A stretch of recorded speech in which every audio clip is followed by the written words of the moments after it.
बाबा के अव्यक्त महावाक्यों से ही सागर में गोते खाएंगे। हम्म। तो आज की मुरली के अनुसार बाबा ने हम सभी को बाप समान बनने का सहज पुरुषार्थ बताया। क्या है?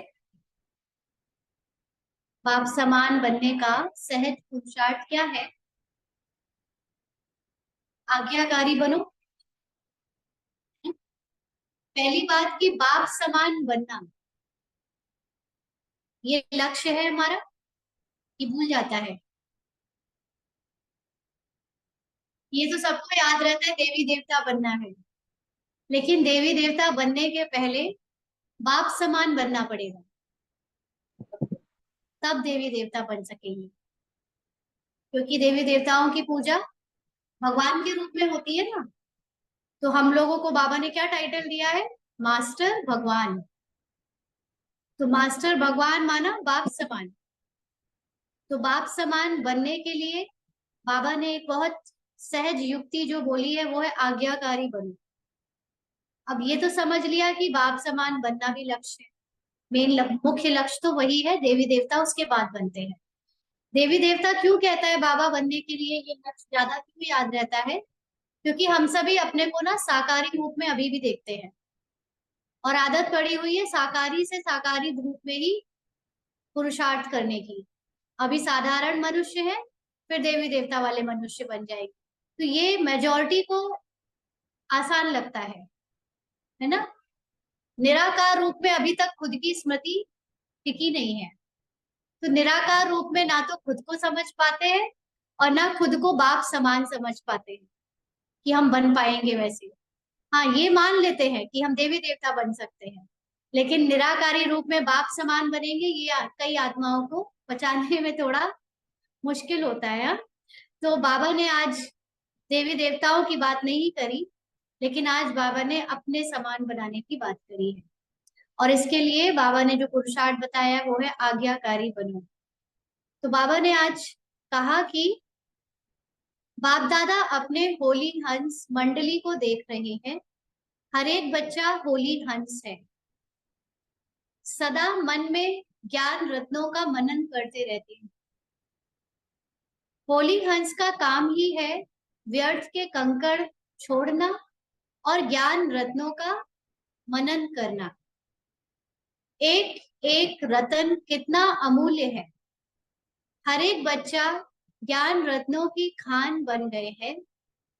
ज्ञान रत्नों के खजाने से सदा भरपूर रहते हैं। होली हंस।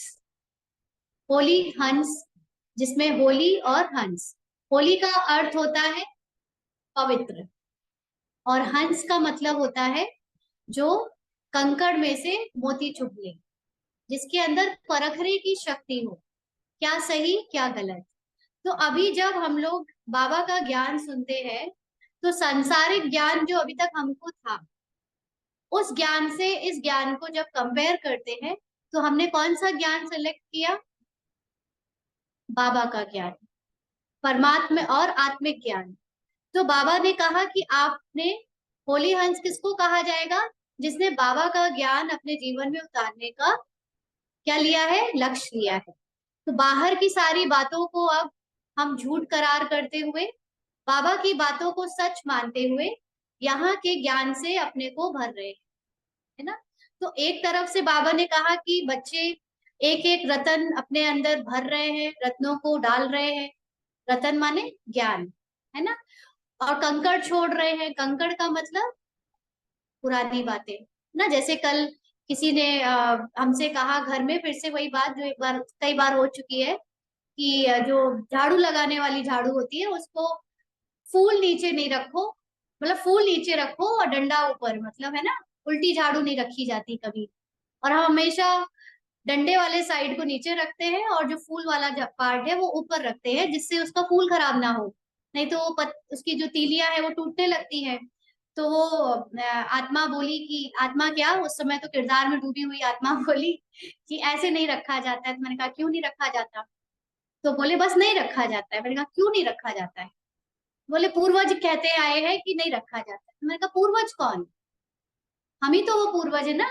इस जन्म के पहले और भी अनेक जन्मों के पहले कौन पूर्वज था? यही आत्मा ने तो पिछले जन्मों में अपने पूर्वज वाले पार्ट प्ले किए हैं। और क्यों नहीं रखा जाता? बस अशुभ होता है। मैंने कहा अशुभ किसके लिए होता है? शरीर तो हम है ही नहीं। जब शरीर ही नहीं है हम, तो अशुभ और शुभ की बात ही नहीं है।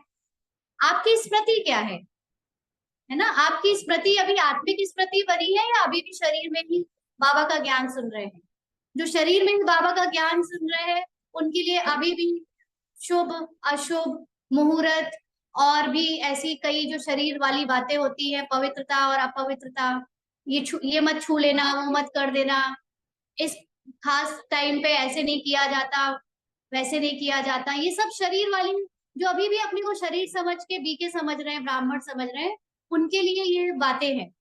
जिसकी स्मृति आत्मिक हो गई उसको ये जो स्थूल चीजों की धारणाएं जो पुरानी है या ब्राह्मण जीवन में भी है, उनको इससे कोई फर्क ही नहीं पड़ता, है ना? तो बोला आपसे कोई जीत नहीं सकता। लेकिन बात ये है कि वो कंकड़ वाली बात को जब उसको सुनाया ज्ञान की बात, कहीं ना कहीं उसको याद रहेगी, है ना? तो ये एक एक नॉनसेंस बातों में हम लोगों ने अपना कितना समय और कितनी एनर्जी वेस्ट की है ना? कोई चीज वास्तु शास्त्र के हिसाब से ऐसे नहीं होता है, वैसे नहीं होता। अब बहुत सारे ब्राह्मण तो वास्तु शास्त्र में भी अटके हुए हैं, कहते नहीं वो मैथमेटिक्स है, वो साइंस है। ठीक है, मैथमेटिक्स है, वो साइंस है, लेकिन आत्मा मैथमेटिक्स और साइंस से भी परे है।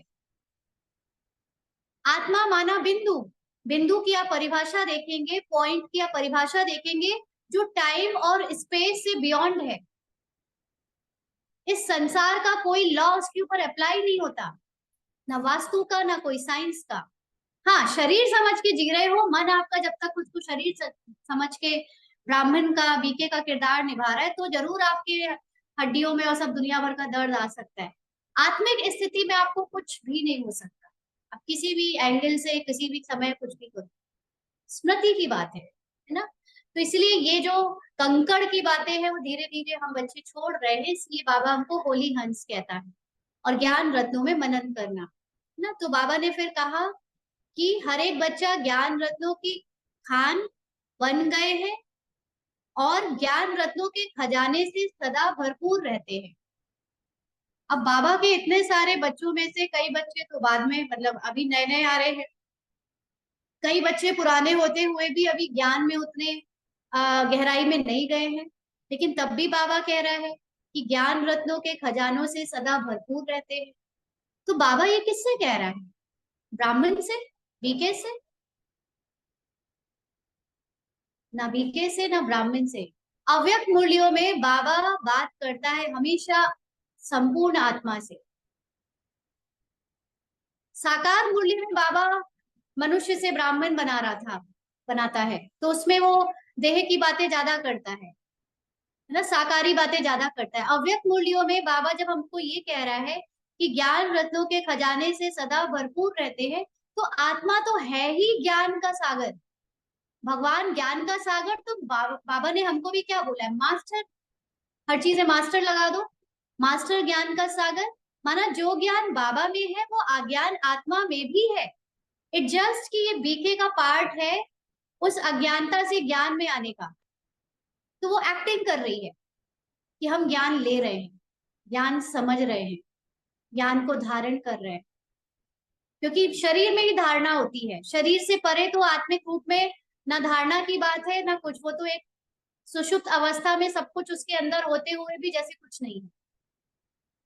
आत्मा जब बिना शरीर के सुषुप्त अवस्था में है तो उसके अंदर सारे गुण, सारी शक्तियां हैं, सारा ज्ञान है, लेकिन फिर भी कुछ नहीं है। क्यों नहीं है? क्योंकि एक्सप्रेस करने के लिए शरीर नहीं। और नीचे आई तो देवता बनी तो एक्सप्रेस में सब कुछ आ रहा है, ज्ञान गुण देवताओं में सब दिख रहे हैं, और एट द एंड कलयुग में सब खत्म हो गए हैं। अब वो एक्टिंग कर रही है बीके बन के कि हम ले रहे हैं ज्ञान, बन रहे हैं वो। तो जब आप अपने को शरीर से परे समझते हो तो आपके अंदर सब कुछ है। इसलिए बाबा यहाँ आत्मा से बात करके कह रहा है ज्ञान रत्नों के खजाने से सदा भरपूर रहते हैं। नहीं तो बात तो यही आएगी ना, बाबा अभी तो बन रहे हैं, भरपूर हो रहे हैं, है ना? तो आज बाप दादा बच्चों में एक विशेष बात चेक कर रहे थे। वह क्या थी? ज्ञान व योग की सहज धारणा का सहज साधन है बाप और दादा के आज्ञाकारी बन चलना। बाप के रूप में भी आज्ञाकारी, शिक्षक के रूप में भी, और सदगुरु के रूप में भी। तीनों ही रूपों में आज्ञाकारी बनना अर्थात सहज पुरुषार्थी बनना, क्योंकि तीनों ही रूपों में बच्चों को आज्ञा मिली है। अमृत वेले से लेकर रात तक हर समय हर कर्तव्य की आज्ञा मिली हुई है। आज्ञा के प्रमाण चलते रहे तो किसी भी प्रकार की मेहनत व मुश्किल अनुभव नहीं होगी। हर समय के मनसा, संकल्प, वाणी और कर्म तीनों ही प्रकार की आज्ञा स्पष्ट मिली हुई है। सोचने की भी आवश्यकता नहीं कि यह करे या ना करे, यह राइट है या रॉन्ग है। सोचने की भी मेहनत नहीं है। परमात्मा आज्ञा है ही सदा श्रेष्ठ। तो पहली बाबा की आज्ञा क्या मिली हम सबको? बाबा ने हमको क्या आज्ञा दी? सबसे पहले कोर्स का पहला दिन क्या था आपके लिए? आत्मा का ज्ञान। वहां पर ज्ञान था, लेकिन जब मुरली पड़ी तो बाबा हर मुरली में क्या कहता रहा? मन मनाभव, अपने को आत्मा समझो, अपने को आत्मा समझो। तो अपने को आत्मा समझो माना हर कर्म में आत्मा समझकर कर्म में आओ। मैं आत्मा कर्मेंद्रियों के द्वारा कर्म करा रही हूँ। उठते से लेकर रात तक चेक करो कि क्या मैं आत्मा जागी हुई हूँ या सोई हुई हूँ। जब ये शरीर ये किरदार काम कर रहा है कि किरदार के हिसाब से सोचा जा रहा है, किरदार के हिसाब से बोला जा रहा है, तो उस वक्त आत्मा क्या होती है? सो जाती है। इसीलिए ना अमृत वेले की जो बात है ना, बाबा ने अमृत वेले में भी हद से बेहद में ले जाने के लिए पहले बाबा ने कहा कि एक दिन का जैसे 4 बजे वाला समय अमृत वेला होता है। फिर उसी को जो आगे बाबा ने अमृत वेले के बारे में कई बार बात करी, पूरी बुक है जो अमृत वेला, उसमें जब बाबा बेहद में अमृत वेले में आया, बेहद में अमृत वेले में आना मतलब पहले बाबा जब आया स्टार्टिंग में, जब ब्रह्मा बाबा के अंदर, तो साकारी रूप से सब अपने को साकार शरीर ही समझते थे। आत्मा का ज्ञान था, जान गए थे, लेकिन अनुभूति हमेशा शरीर की रहती थी।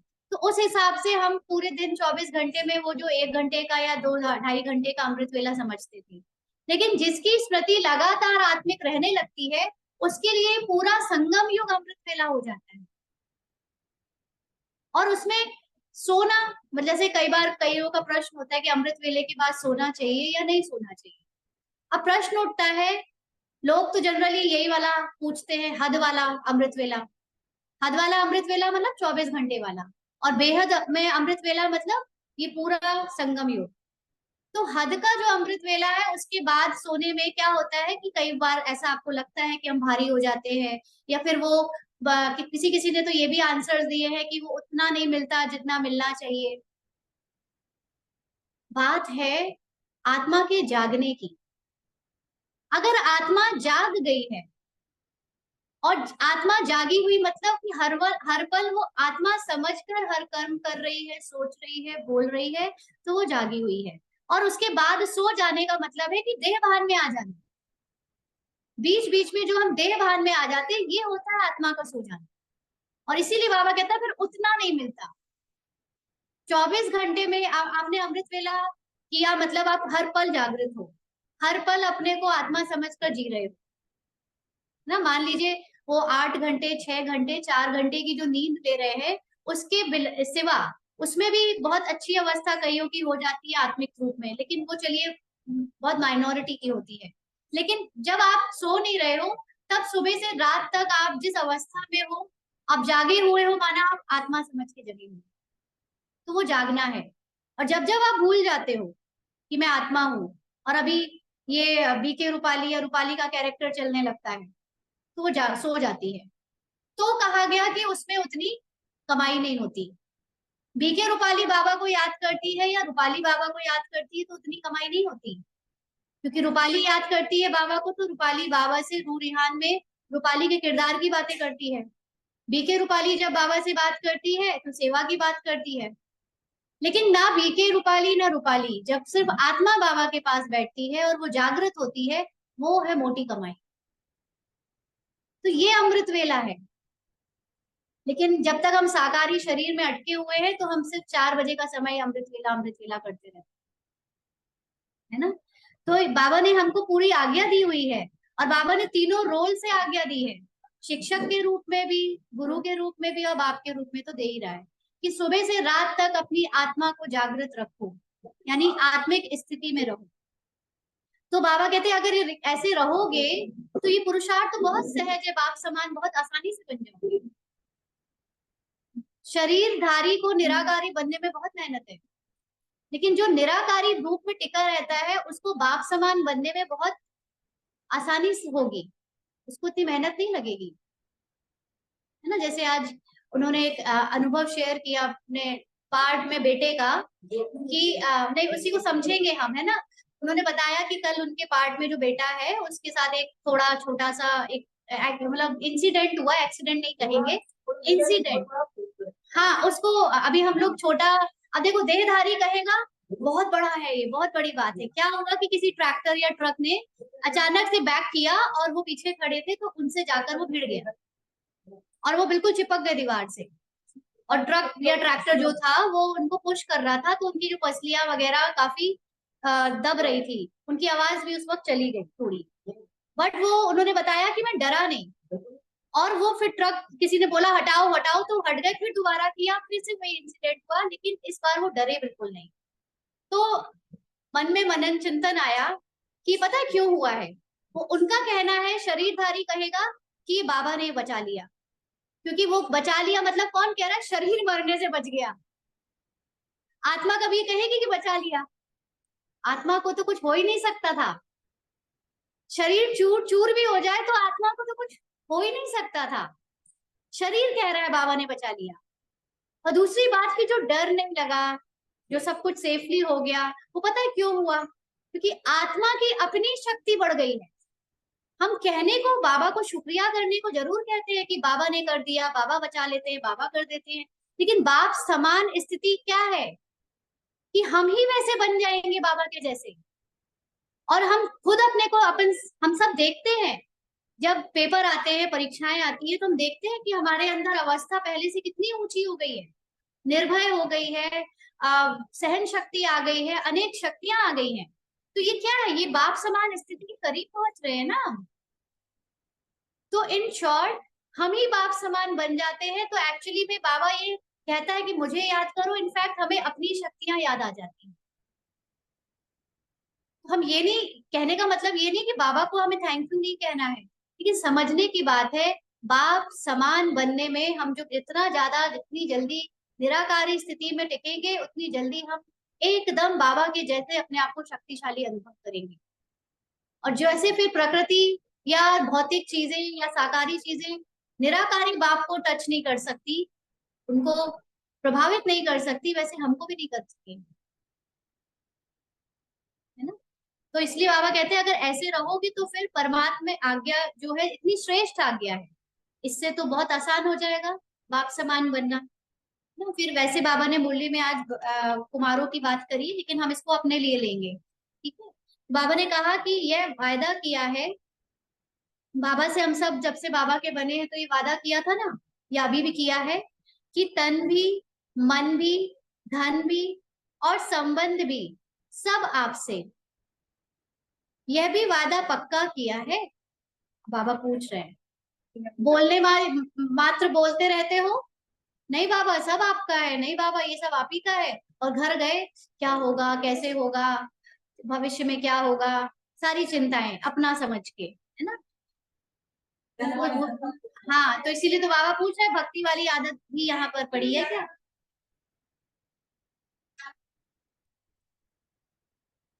और वो भी स्थूल बातें हैं, 10 वाली लेनी है कि 40 वाली लेनी है, कोई फर्क नहीं पड़ता। एक्चुअली वो बाबा को ये सब चाहिए ही नहीं, जिस जो यथार्थ ज्ञान वाला होगा ना, वो बाबा भगवान के लिए भी कुछ खरीदते समय ये नहीं सोचेगा कि भगवान के लिए खरीद रहा हूं तो मैं 100 का 1000 लगा दूं। देखो आप 1000 भी लगा दोगे तो भी बाबा उससे कुछ नहीं होता। ये भी देह भान की बात है कि हम अपने लिए तो बहुत खरीदते हैं, बहुत खर्चा करते हैं, भगवान की बात आती है तो सड़ा फूल सड़ा फल डाल देते हैं। आप सड़ा डालो चाहे अच्छे से अच्छा डालो, दोनों ही बातों में बाबा को फर्क ही नहीं पड़ता, क्योंकि बाबा तो अभोक्ता है। हम अपने आप को खुश करने के लिए बोलते हैं, जैसे हम दाता बन के सोच रहे हैं कि हम भगवान के लिए महंगी चीज दे रहे हैं। वहां आपकी भावना क्या आ गई, हम दाता हैं।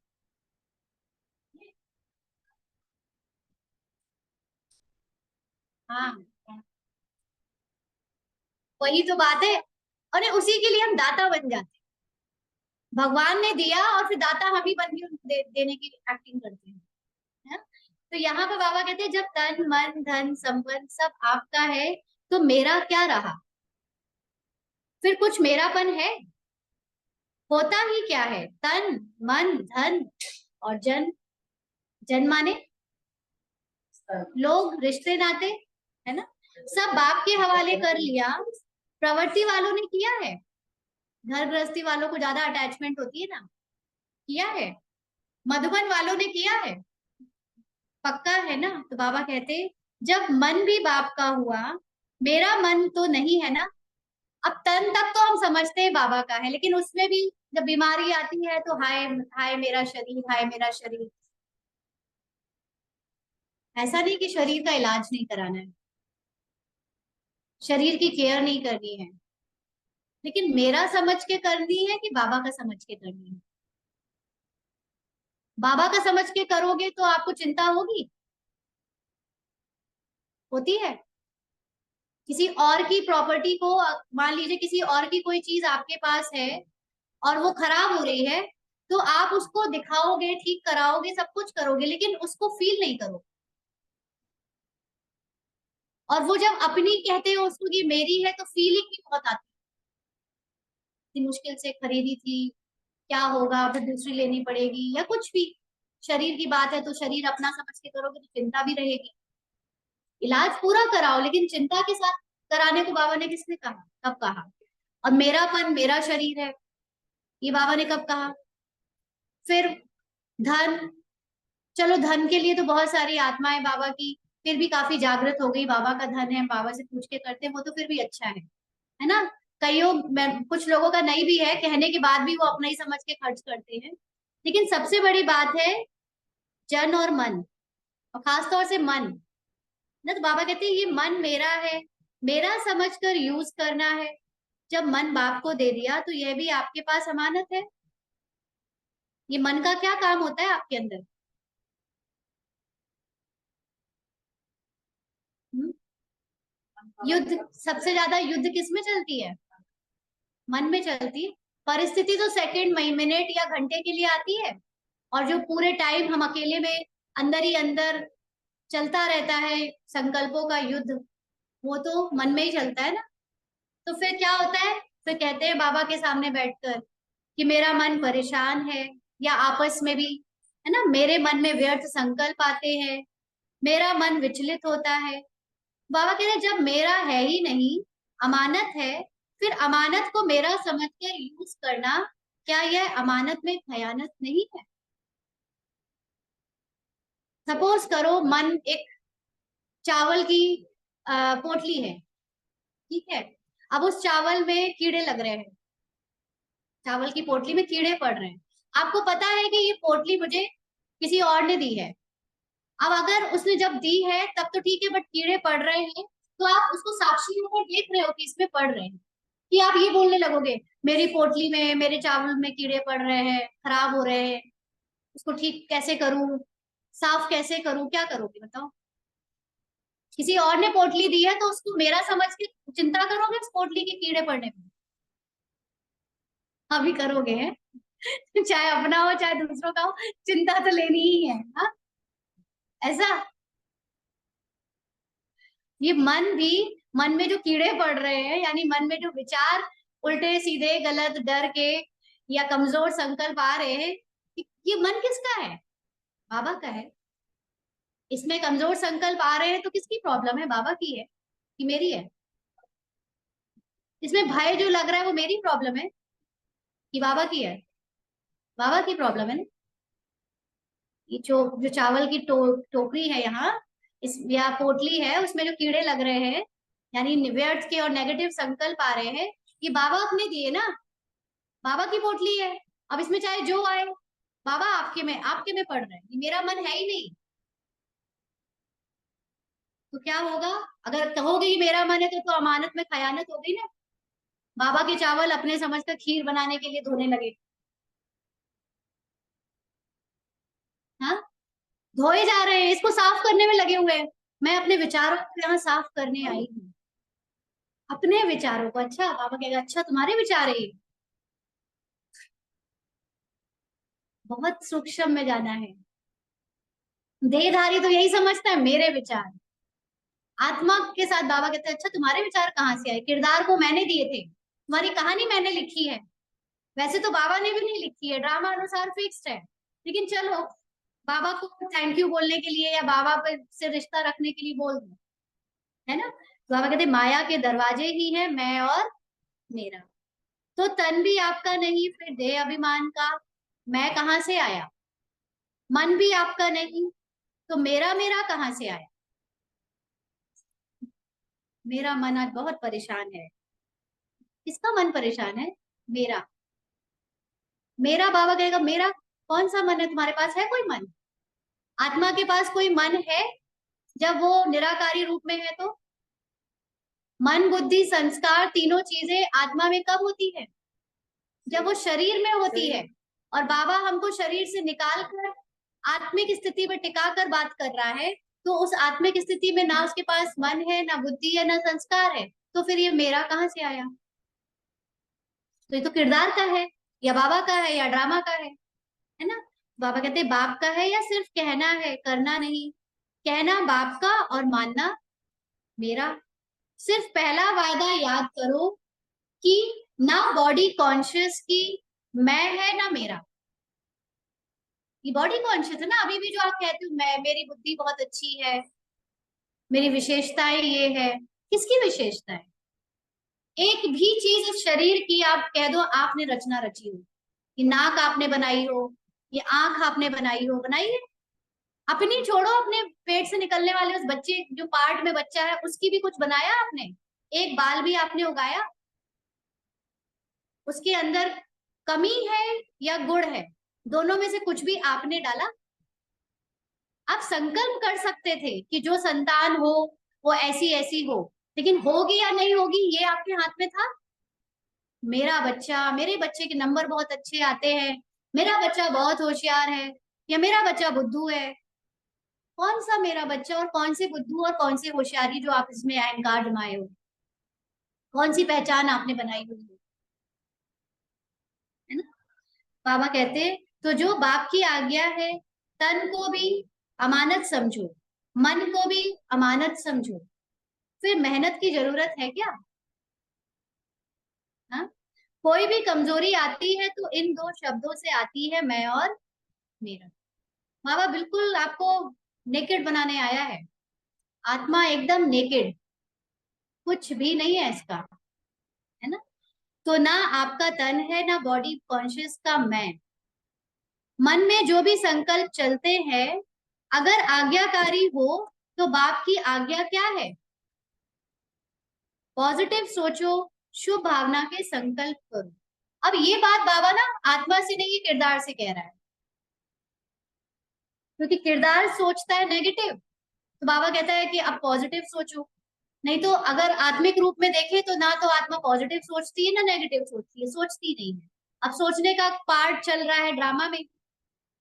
तो इसलिए बाबा कहते हैं कि अगर जो भी संकल्प चलते हैं आज्ञाकारी बनकर ये सोचो कि ये मेरे है ही नहीं। सपोज हमारे पार्ट में, किरदार में कुछ ऐसी चीजें हो गई जो ब्राह्मण जीवन में या ईश्वरीय जीवन में थोड़ा सा ऊपर नीचे है, देवभान की बातें हो गई, लेकिन फिर हम उसके बाद उसमें गिल्ट और पश्चाताप में चले जाते हैं कि मैंने किया, मेरे से ऐसा ऐसा हुआ। तो बाबा कहते हैं फिर उसमें भी क्यों जाती हो? क्या मेरी आज्ञा है कि ये सोचो कि आपने वो वैसा क्यों किया?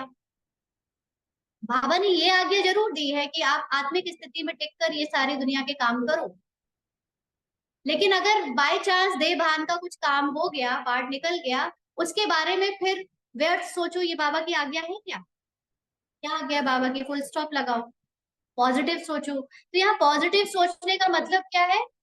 कि जो भी पार्ट में होना था वो हो गया। फालतू संकल्प करो, यह बाप की आज्ञा है क्या? नहीं। तो जब आपका मन नहीं है, फिर भी व्यर्थ संकल्प करते हो, तो बाप की आज्ञा को प्रैक्टिकल में नहीं लाया। अब यहाँ पे लाइन को समझना, आपका मन नहीं है। मन नहीं मतलब मेरा मन नहीं, क्या मतलब मेरी इच्छा नहीं वाला नहीं, मन नहीं कह रहा है बाबा। ये मन जिसमें ये आत्मा के विचार इस किरदार में होते हैं, वो मन मेरा नहीं है। तो फिर संकल्प भी जो आ रहे हैं वो मेरे हैं क्या? नहीं है ना। तो सिर्फ एक शब्द याद करो कि मैं परमात्मा आज्ञाकारी बच्चा हूँ। बाप की यह आज्ञा है या नहीं है वह सोचो। जो आज्ञाकारी बच्चा होता है वह सदा बाप को स्वतः ही याद होता है, स्वतः ही प्यारा होता है, स्वतः ही बाप के समीप होता है। तो चेक करो कि मैं बाप के समीप, बाप का आज्ञाकारी हूँ। एक शब्द तो अमृत वेले याद करते हो। बाबा ने बताया ना, अमृत वेले सबसे पहले क्या याद करो? कि मैं कौन, ना, आज्ञाकारी हूँ, या कभी आज्ञाकारी और कभी आज्ञा से किनारा करने वाला। अब जैसे अमृत वेले में कई बार बहुत उठते ही व्यर्थ चलता है ना, मॉर्निंग में पिछले दिन का और पुराना ज्यादा व्यर्थ आता है, कई बार अपने आप आता है। और फिर बाबा के पास बैठ के कहते, बाबा आज मेरा मन नहीं लग रहा, आज बाबा व्यर्थ बहुत चल रहा है, बहुत भारी हो रहे हैं। तो बाबा की आज्ञा है क्या ये सोचने की कि तुम ये जो मेरा कह रहे हो वो तुम्हारा है? जो चल रहा है वो किसको दे देना है? बाबा को देकर बाबा के पास बैठे रहना है। देखो, आत्मा भी संकल्प से अलग है। संकल्प आत्मा के अंदर जरूर है, लेकिन आत्मा संकल्पों के अधीन नहीं है।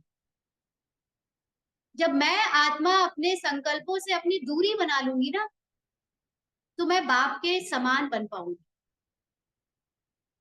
माया की सारी चाल हमारे संकल्पों में ही आती है। जब ऊपरी रूप से हमने कर्मों को सुधार लिया, बोल भी सुधार लिए काफी हद तक, लेकिन संकल्पों में सबसे ज्यादा माया आती है। आपको कमजोर फील कराना, जो पास्ट में बीत गया वो बार बार उसका सीन रिपीट होना, उसके चिंतन चलना। तो ये जो संकल्प जब चलते हैं, तो मैं आत्मा भारी इसलिए हो जाती हूँ क्योंकि मैं सोचती हूँ कि ये मैंने किया था, या मेरे साथ हुआ था, या मेरे साथ हो रहा है, मेरे शरीर में हो रहा है ना। तो ये तन मन धन जन, चारों चीजों से आत्मा को अपनी पहचान जब बना लेती है तो भारी होती है। इन चारों चीजों से अलग मन में भी उठने वाले संकल्प मेरे नहीं, तो बाबा से वो तुरंत जुड़ सकती है, निराकार स्थिति में टिक सकती है। तो बाबा ने कहा, बाप दादा सदा कहते हैं कि किसी भी रूप में अगर एक बाबा का संबंध भी याद रहे, दिल से निकले बाबा, तो समीपता का अनुभव करेंगे। मंत्र मौफिक नहीं कहो बाबा बाबा, वह राम राम कहते हैं, आप बाबा बाबा कहते हो, लेकिन दिल से निकले बाबा। हर कर्म करने से पहले चेक करो कि मन के लिए, तन के लिए, या धन के लिए बाबा की आज्ञा क्या है। फिर बाबा ने कुमारों के लिए बात करी कि कुमारों के पास धन थोड़ा होता है, लेकिन बाबा ने जैसे आज्ञा दी है, धन का पोता में किस प्रकार से रखो वैसे रखा है, या जैसे आता वैसे चलाते। हर एक कुमार को धन का भी पोता मेल रखना चाहिए। धन को कहाँ और कैसे यूज करना है, मन को भी कहाँ और कैसे यूज करना है, और तन को भी कहाँ लगाना है, यह सब पोता मेल होना चाहिए। आप दादियां जब धारणा की क्लास कराती हो तो समझाती हो ना कि धन को कैसे यूज करो, क्या पोता मेल रखो। तो बाबा ने ये बातें की कि जब धन को कैसे यूज करना है ना। कुमार, क्योंकि ज्यादातर कुमार होते हैं जो या तो समर्पित होते हैं, जॉब नहीं कर रहे हैं, कर भी अगर थोड़ा बहुत खर्चा होता है उनके पास अपना, तो उनके लिए धन को कैसे, क्योंकि इस संगम युग में हमारे पास हमें जो जो ड्रामा ने दिया है वो सब कुछ सफल करके भाग्य बनाना है। चाहे ये तन, चाहे धन, चाहे मन, चाहे जन। मान लीजिए कि आपके संबंधी 10 50 20 जितने भी हैं, ये सब जान पहचान वाले लोग भी आपको बाबा से जोड़कर इनको अपना भाग्य बनाना है ना। तो कैसे अपना धन यूज करना है और कैसे अपना मन यूज करना है, ये सारी क्लासेस बाबा ने अपने बच्चों से कराई है, दादियों से कराई है। तो बाबा ने कहा कि जब ये जान जाएंगे कि कैसे यूज करना है तो निश्चिंत हो जाएंगे, बोझ नहीं लगेगा। क्योंकि आप सबका लक्ष्य क्या है? लक्ष्य लाइट बनने का है ना, डबल लाइट। लाइट माना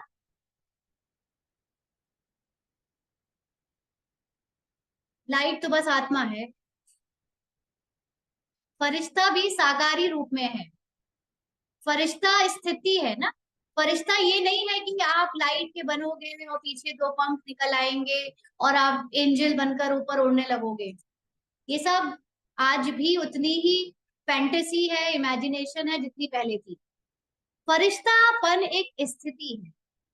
साकारी शरीर में जब 100% स्मृति आत्मा की हो जाती है, 24 घंटे स्मृति आत्मा की हो जाती है, और फिर जब आप एकदम निश्चिंत समर्पण बुद्धि हो जाते हो हर कर्म में, जैसे बाबा ने कहा तन मन धन सब बाबा का, जब ऐसा अनुभव करने लगते हो तो आपको इस साकारी दुनिया की कोई भी चीज भारी कर ही नहीं सकती।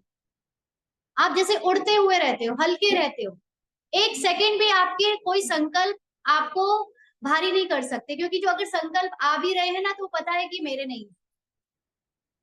वो निर्संकल्प अवस्था ही फरिश्ता स्थिति। तो यहाँ पर लाइट का मतलब है कि अपने को हमेशा आत्मिक स्थिति में स्थित रखना, और डबल लाइट का मतलब है हल्के रहना, है ना। तो वही लोग हल्के रह सकते हैं जो निश्चिंत होंगे। निश्चिंत होंगे माना उन्हें पता है कि मेरा तन मन धन जन सब सफल हो रहा है, कुछ भी वेस्ट नहीं हो रहा। तो कुमारों का लक्ष्य है ना कि हमको नंबर 1 आना है। तो लक्ष्य के साथ लक्षण भी चाहिए, तो सिर्फ कुमार की बात नहीं, लेकिन हम सब बच्चों को अपने लक्ष्य और लक्षण को एक करना है। फिर बाबा ने बात करी कि बाप दादा ने पहले भी समझाया है कि ब्राह्मण जीवन के मुख्य खजाने हैं संकल्प, समय और श्वास। आपके श्वास भी बहुत अमूल्य हैं। एक श्वास भी कॉमन नहीं हो, व्यर्थ नहीं हो।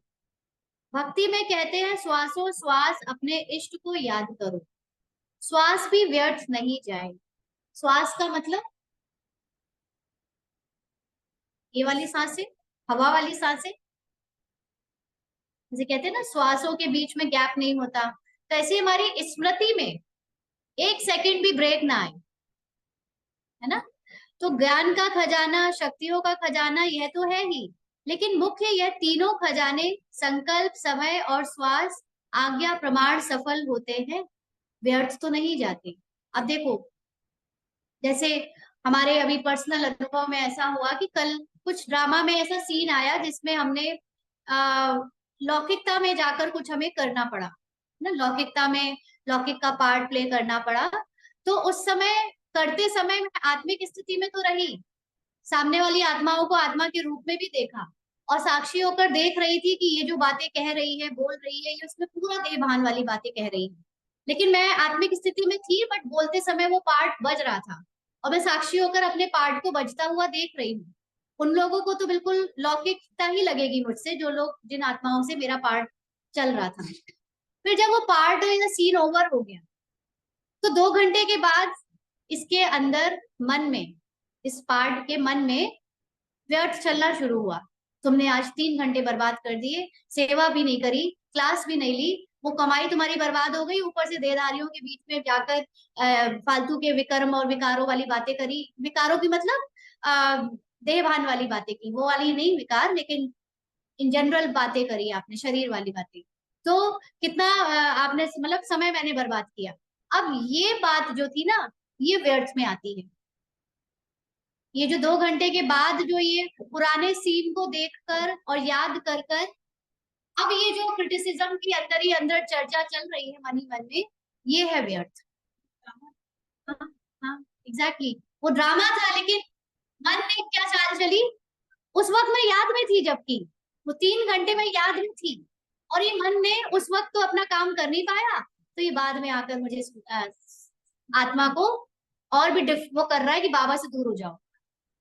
पास्ट व्यर्थ है ना, एग्जैक्टली तो बाबा कहते हैं तो जमा का खाता है संगम पर ही जमा करना है। तो अब वो एक एक सेकंड भी तो हमारा कितना कीमती है, जो बाद में 2 घंटे बाद सोचा, उस वो भी तो समय बर्बाद किया ना व्यर्थ। अभी भी जैसे मैं जो बोल सिर्फ अनुभव शेयर कर रही हूँ, बट अगर मैं अंदर से फील करूँ तो वो भी व्यर्थ में जाएगा। वो है, लेकिन समझाने के लिए इसको बता रहे हैं। चाहे सतयुग त्रेता में श्रेष्ठ पद प्राप्त करना है, चाहे द्वापर कलयुग में पूज्य पद पाना है, लेकिन दोनों का जमा इस संगम पर करना है। इस हिसाब से सोचो कि संगम समय की जीवन के छोटे से जन्म के संकल्प समय श्वास कितने अमूल्य हैं। इसमें अलबेले नहीं बनना। जैसा आया वैसे दिन बीत गया, दिन बीता नहीं लेकिन एक दिन में बहुत बहुत गवाया। तो अब वैसे तो हम बीकेस को या ब्राह्मण जीवन में हमें बाबा की याद में रहना चाहिए, आत्मिक स्थिति में रहना चाहिए। लेकिन ड्रामा में अगर कोई पार्ट ऐसा आ गया जिसमें हमें लौकिकता में जाना पड़ा, देहधारी वाला काम करना पड़ा, स्मृति भी थोड़ी सी विस्मृत हो गई, ऊपर नीचे हो गई, तो बाबा कहते हैं कि वो दिन जो आपका समय बीता, उतनी देर की कमाई आपकी क्या हो गई, मिस हो गई। लेकिन ड्रामा अनुसार वो मिस होनी थी तो हुई, है ना। तो इसलिए हर सेकंड ये याद रखो कि अब वो जो गलती हो गई है उसको रिपीट नहीं करना, लेकिन पहली पुरानी गलती को फुल स्टॉप लगा। जैसे कल का जो 3 घंटे का पार्ट हुआ, अब ये पार्ट ऐसा थोड़ी ना कि रोज रोज मैं वैसा पार्ट प्ले करती रहूं, देहधारी वाला, बार बार लौकिकता में जाती रहूं और ये अपने आप को कहती रहूं नहीं नहीं मैं तो बाबा की याद में करती हूँ, ये भी नहीं करना है।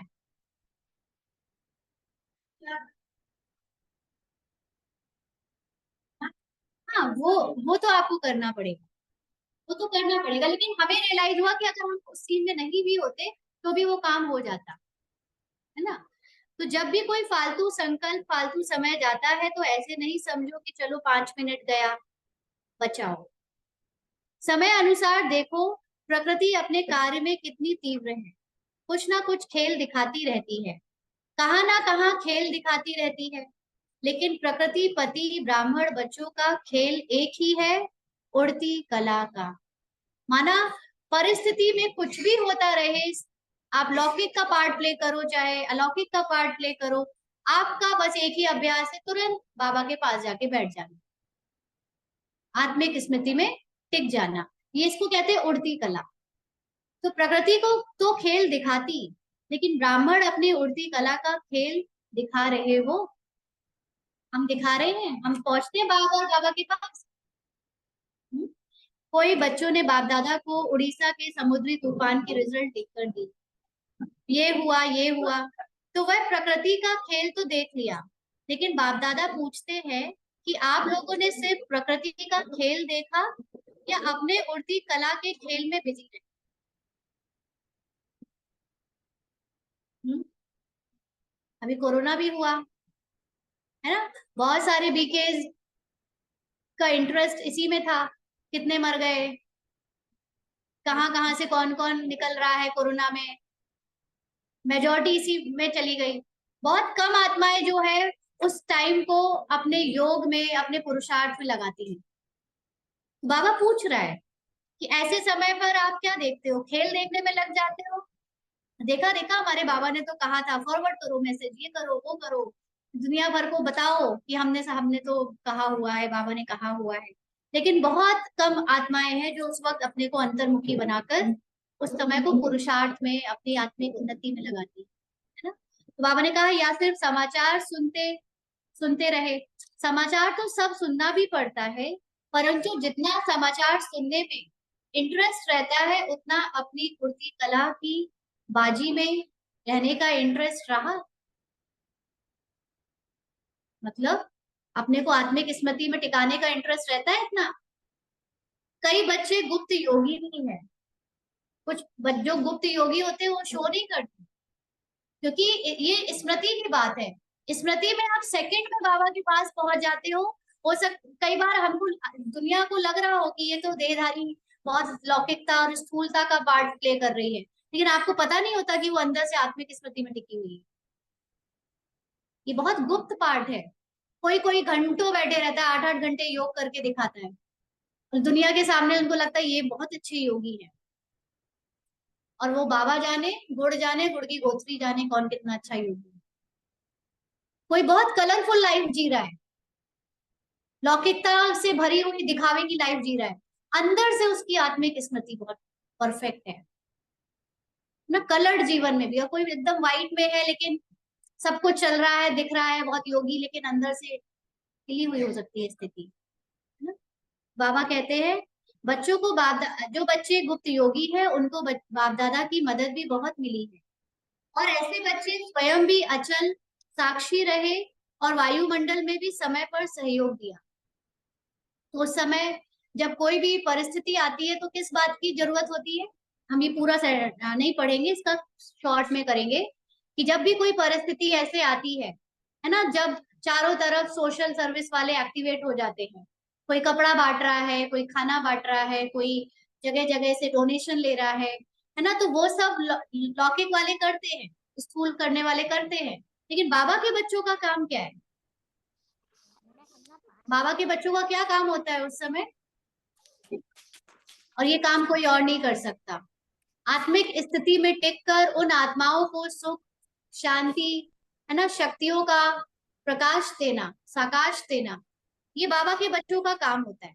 बाबा ने कहा कि बच्चे भले ही स्थूल सेवा भी करो, जरूरत पड़े तो खाना भी बांटो, लेकिन वो तो दूसरे भी कर देंगे, लेकिन ऐसा नहीं कि स्थूल सेवा करने में हमारा नाम हो जाए और हम आत्मिक स्थिति में टिके ही नहीं, सेवा करी नहीं उनकी, है ना। वो काम हमारा मुख्य है, प्रायोरिटी है, ये वाला काम करे चाहे ना करे।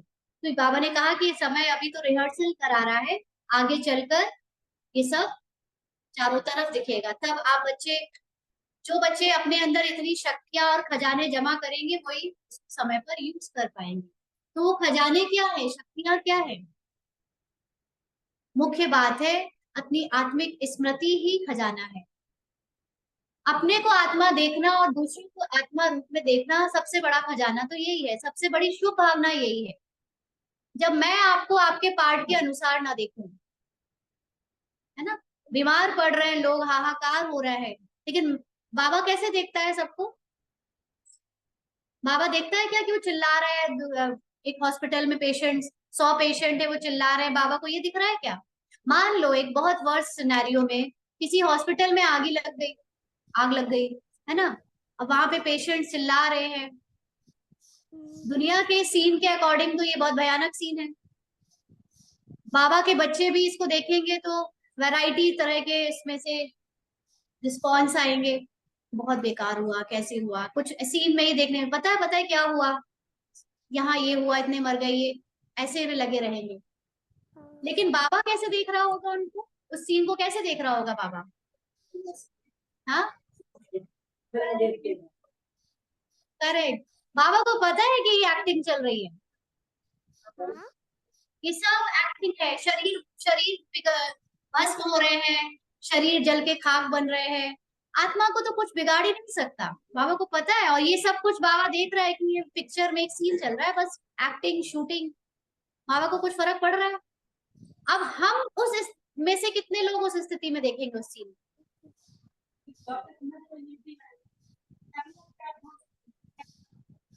जैसे ये ज्ञान अब आफ्टर अप्लाई नहीं होगा। देखो, ब्राह्मण जीवन में जो हमने कर्मों के हिसाब किताब का ज्ञान सीखा है ना, कि कर्मों की सजा तो मिलती है, ये कौन बात करता है? ये किरदार बात करता है। देखो, आत्मिक रूप में आत्मा एक्टर है, ठीक है। अब A B C D A to Z उसने अनेक तरह के किरदार निभाए हैं, हर किरदार में उसने जो पार्ट प्ले किया है वो सिर्फ पार्ट है। आत्मा में ना तो कुछ उसका बिगाड़ सकता है वो पार्ट, ना बना सकता है, क्योंकि आत्मा 100% कंप्लीट बाबा के जैसी अपनी ओरिजिनल स्थिति में है। अच्छा, एक ये बात हम लोग अक्सर कहते हैं ना, बहुत दिनों से इस पर बात चल रही है, मूल धाम परम धाम क्या है? परम धाम क्या है? देखो, परम का मतलब क्या होता है? परम माने होता है श्रेष्ठ से श्रेष्ठ, सबसे ऊंची। तो सबसे ऊंचा धाम मतलब सबसे ऊंचा धर्म नहीं, आत्मा की सबसे परम धाम। हर एक आत्मा जब अपनी सबसे ऊंची होती है तो वो परमधाम की स्थिति में।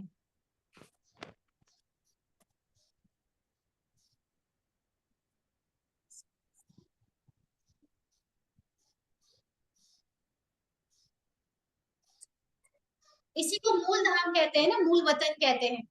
तो मूल वतन क्या, आत्मा जब अपने मूल स्वरूप में टिक जाती है तो मूल वतन में, इसी शरीर में रहती है, आत्मा मूल स्थिति में नहीं टिक सकती।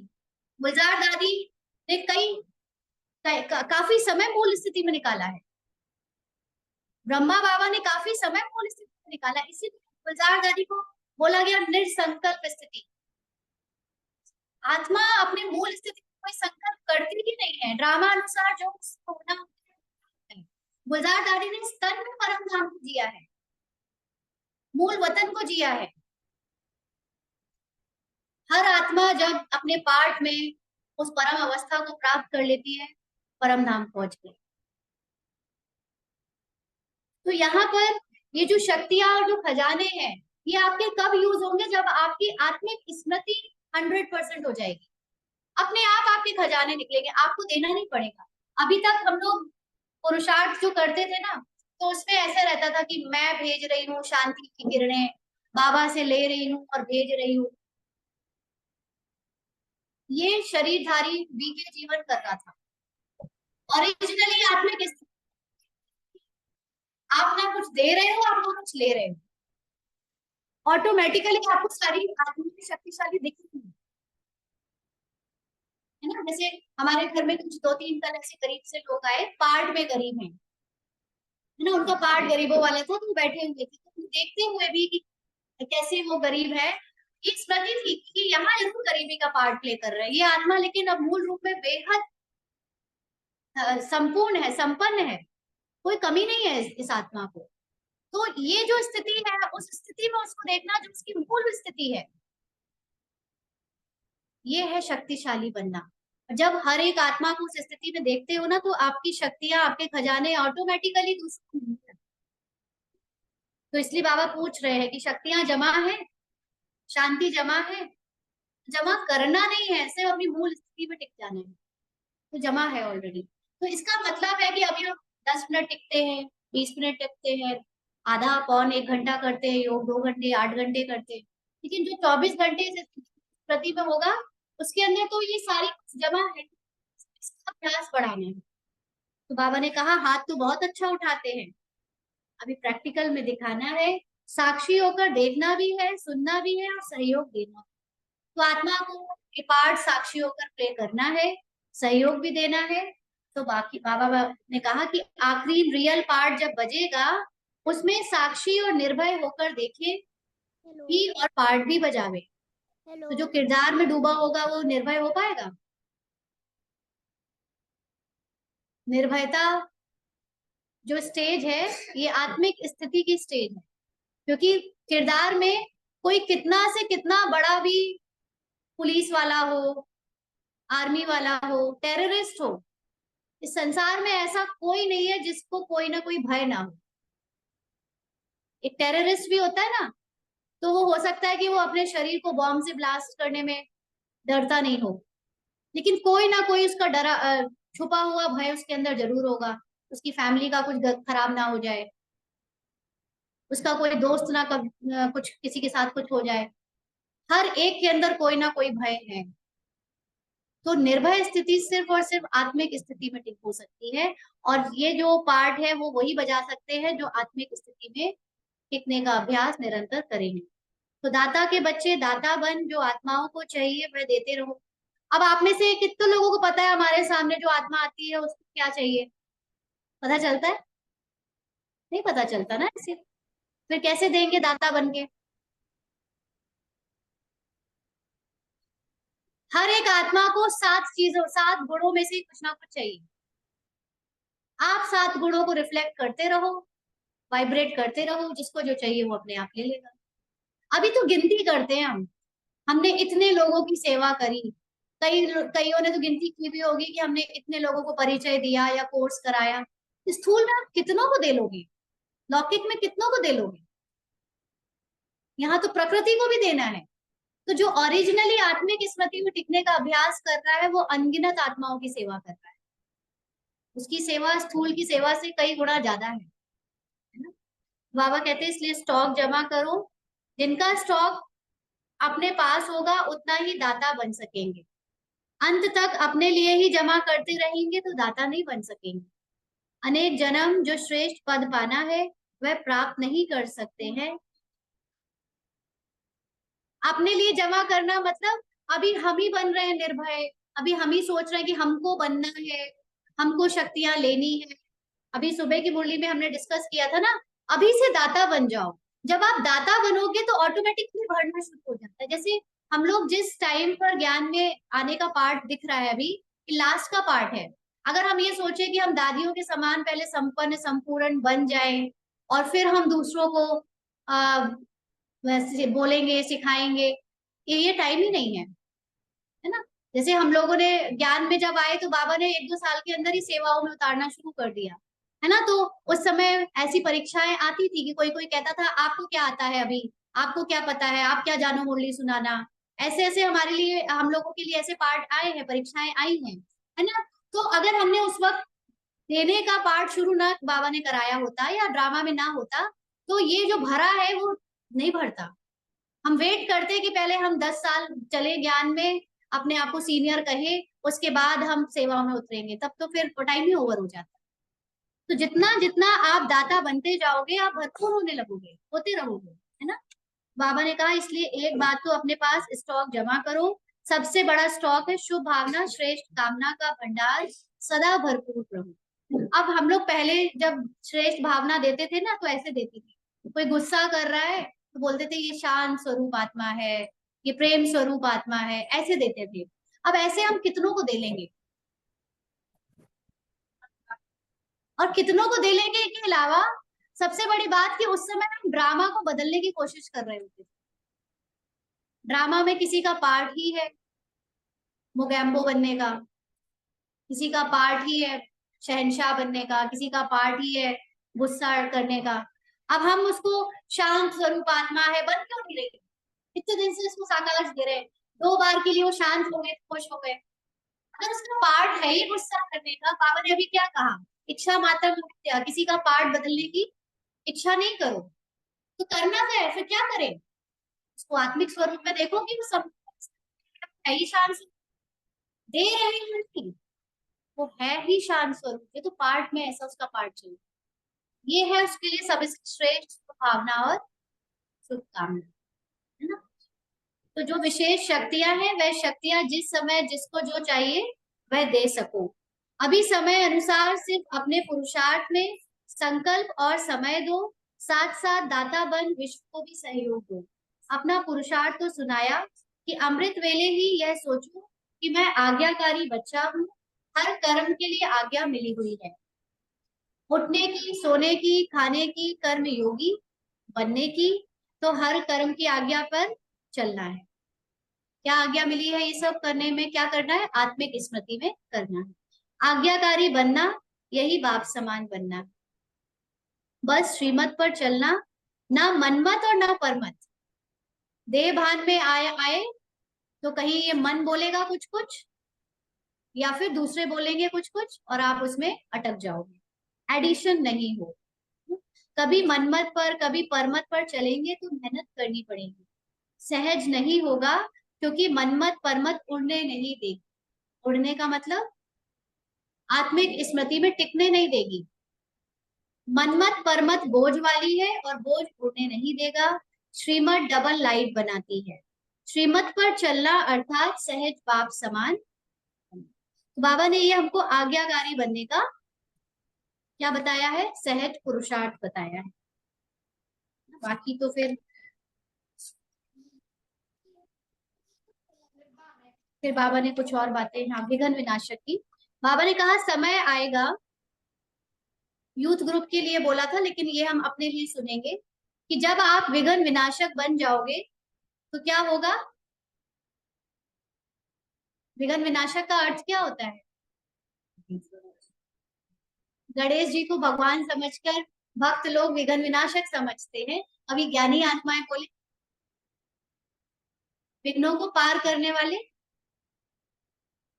विघ्न विनाशक आत्मा। और क्या होता है विघ्न? विघ्न क्या है? विघ्न कहाँ आते हैं? विघ्न किरदार को आते हैं या आत्मा को आते हैं?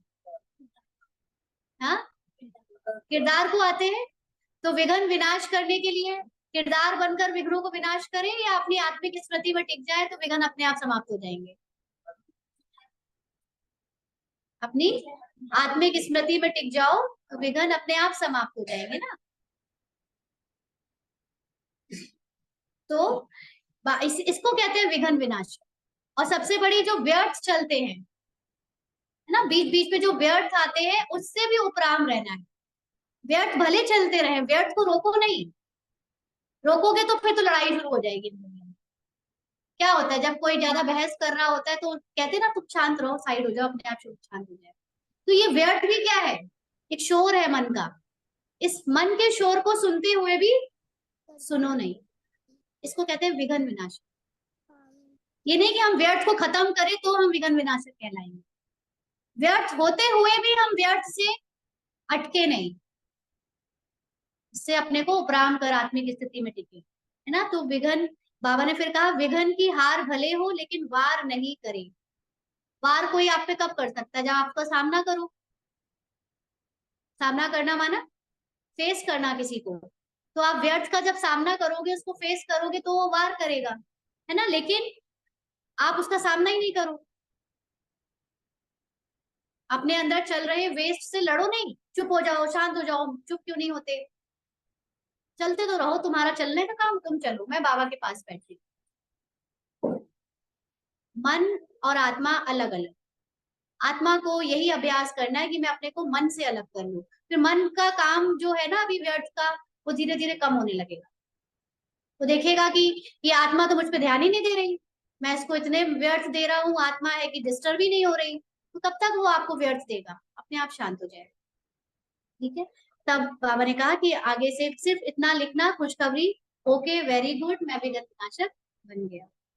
ठीक है। तो फिर बाबा ने आज का वरदान दिया है, सदा रूहानी स्थिति में रह दूसरों की भी रूह को देखने वाले रूहानी रूहे गुलाब भव। तो अब ये बाबा ने देखो वही बात कही ना, जो खुद सदा रूहानी स्थिति में स्थित रहता है। रूहानी स्थिति माना आत्मिक स्थिति, और सिर्फ आत्मिक स्थिति नहीं, सतो प्रधान आत्मिक स्थिति में रहता है, और दूसरों को भी सतो प्रधान आत्मिक स्थिति में देखता है। उसकी खुशबू अपने आप चारों तरफ फैलती है, माना उसका प्रभाव अपने आप चारों तरफ फैलता है। तो रूहे गुलाब अर्थात जिसमें सदा रूहानी खुशबू हो। रूहानी खुशबू वाले जहां भी देखेंगे, जिसको भी देखेंगे, तो रूह को देखेंगे, शरीर को नहीं। भिखारी को भी देखोगे तो क्या देखोगे? भिखारी के पार्ट प्ले करने वाले को देखते ही स्मृति क्या है? कि सतो प्रधान आत्मा है ना। कोई कैसी भी पार्ट प्ले करने वाले को देखते ही कि सतो प्रधान पार्ट प्ले, सतो प्रधान आत्मा है ना। पार्ट के अनुसार नहीं देखना है उसको। तो ऐसी आत्माओं से क्या होगी? सदा खुशबू फैलेगी। वो आत्मा भी आपसे एक ऐसी वाइब्रेशंस प्राप्त करेगी जिससे उसको भी अपने मूल रूप में, अपने आत्मिक रूप में जो उसकी सच्चाई है, सत्यता है, वहां जाने की कहीं ना कहीं उसको क्या कहते हैं, सहयोग मिलेगा। सहयोग का अर्थ क्या होता है? सह प्लग प्लस योग।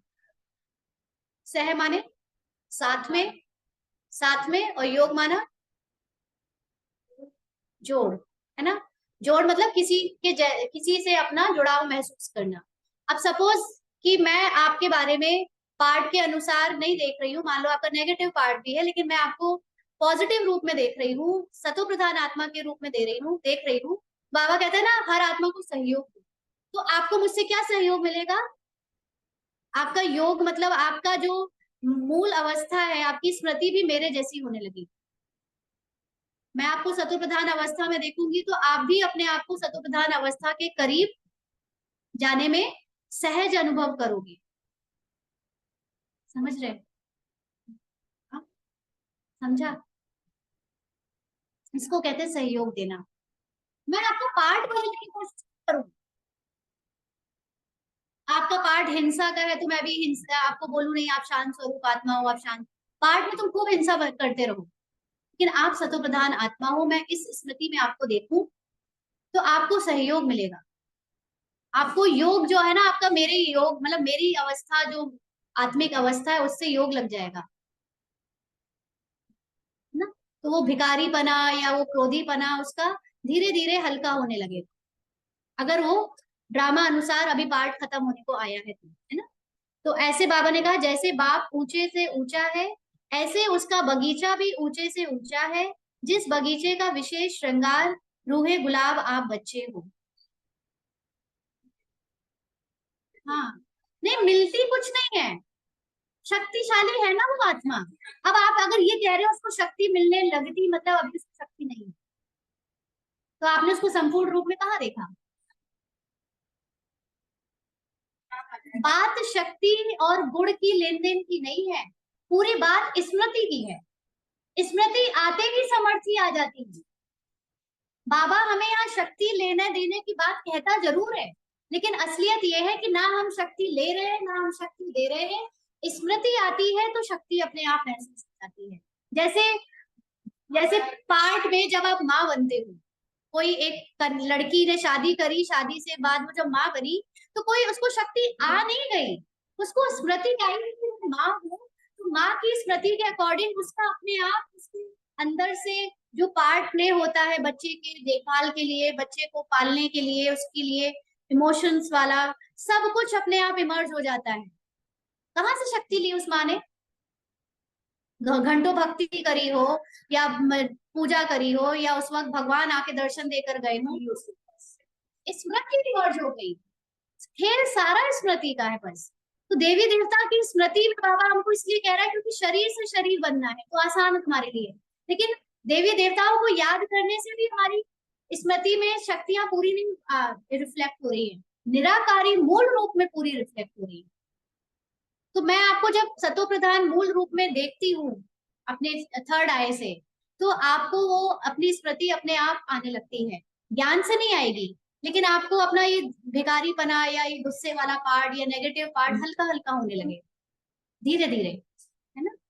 तो ये सहयोग देना है, तो आपकी रूहानी खुशबू अनेक आत्माओं का कल्याण करने वाली है। इसीलिए जो बड़े बड़े योगी हैं उनके सामने कोई कितना भी नेगेटिव पार्ट वाला हो, उनके सामने उतनी देर के लिए वो ठंडा पड़ जाता है, क्योंकि वो उसको उस रूप में देखती नहीं है। वो उसको देखती है उसके सतो प्रधान अवस्था में, तो वो कैसे वो पार्ट प्ले कर पाए उनके सामने। बल्कि उसके सामने वो उनकी स्मृति चेंज हो जाती है, वो समझ ही नहीं पाती अपने आप को उस तरह से। स्लोगन है, मर्यादा तोड़कर किसी को सुख दिया तो वह भी दुख के खाते में जमा हो जाएगा। तो मर्यादा का मतलब है जब देह भान में आकर आप किसी को सुख देते हो, है ना, ईश्वरीय मर्यादा का उल्लंघन करते हो, तो वो सुख देना भी दुख सुख नहीं है। जैसे आपने भिखारी को अगर भीख दी, ये समझ कर दी कि मैं अपने पर्स से दाता बनकर उसको रुपया दे रही हूँ, और वो उसका आपने भिखारी पना और इमर्ज कर दिया कि वो है भिखारी तो आपसे ले रहा है, तो ये सुख देना नहीं होगा, ये और ही दुख देना हो जाए। लेकिन कोई बहुत जरूरतमंद है सच में, और आप अपनी आत्मिक स्मृति में टिके कि मैं आत्मा ना इसको दे रही हूँ ना ले रही हूँ, ये सिर्फ इसका पार्ट के अनुसार इसको अभी जो मिल रहा है उसमें मैं पार्ट में इसको दे रही हूँ, तो वो आत्मिक स्मृति से वो सुख सुख रहेगा। अदरवाइज वो सुख भी दुख में बदलता है। किसी के कमजोर पार्ट को उसके पार्ट के अनुसार नहीं देखना है। आज की अव्यक्त इशारे पढ़ ली।